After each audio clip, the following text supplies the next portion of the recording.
মায়েক মারে বাপেক মারে।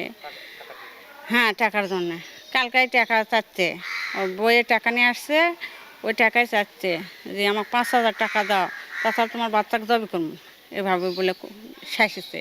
তো হ্যাঁ, তারপর দেয়নি টাকা, দেয়নি। তারপরে যে সারাসারি করার জন্য ইয়াত গেছিলো, কুটে গেছিল ইয়াত কাজী অফিস, যায় ওখানে যায় হয়নি, শ্যামতলা হয়নি, বাচ্চা নিয়ে চলে আসছে। আসার পর থেকে এই রাত্রে সব আমার বাচ্চা, আমার স্বামী স্বল্প সবাই তো খেলা দেখতে গেছে, এখানে বাসায় কেউ নেই। কালকার আর ব্রাজিলে খেলা হলো, ওখানে কেউ নেই। এখন ওরা রাত 3টার সময় বাপ বেটা মারামারি লাগছে, রেবা খালা শুয়ে আছে। তো দুটা যখন বাটামের বাইরে মারছে, তখন করছে এই মিনার মা আমি মরা গেল।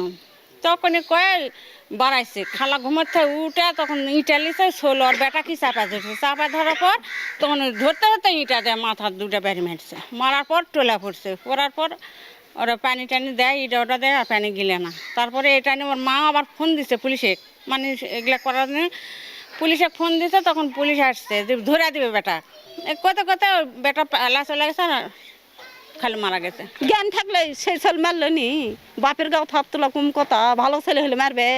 যে ঘটনাটা ঘটেছে বাবা আর ছেলে, বাবা ছেলে যখন এই ঘটনাটা ঘটেছে এক পর্যায়ে মনে করেন নেশার কারণেই, মাদক ইয়াবা ফেনসিডিল হিরোইন এগুলো নিয়ে আমরা খুব উদ্বিগ্ন থাকি। কিভাবে মারছে এটা তো আমরা তো শুনলাম যে ইটাতে মাথায় বাড়ি মারিছে ওনার ছেলে, এটা আমরা শুনলাম। হ্যাঁ, চোখ দিয়ে এখনো তার লাশটা চোখ দিয়ে দেখি নাই যে তাকে কিভাবে মারিছে বা কোথায় আছে। হ্যাঁ, বিচার হওয়ার দরকার।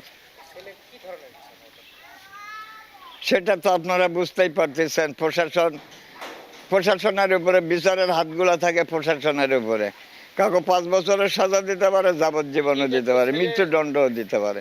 আঘাত আমি দেখতে পাইনি, কৃষক উপরে মানে শুয়ে আছে, মুখ হাও করে আছে, চোখ বন্ধ করে আছে, এই যে আসা থেকে মারা গেছে। পুলিশে আবার নিয়ে গেল। ছেলের বয়স তাও তো ওরকম 25-28 বছর হবে।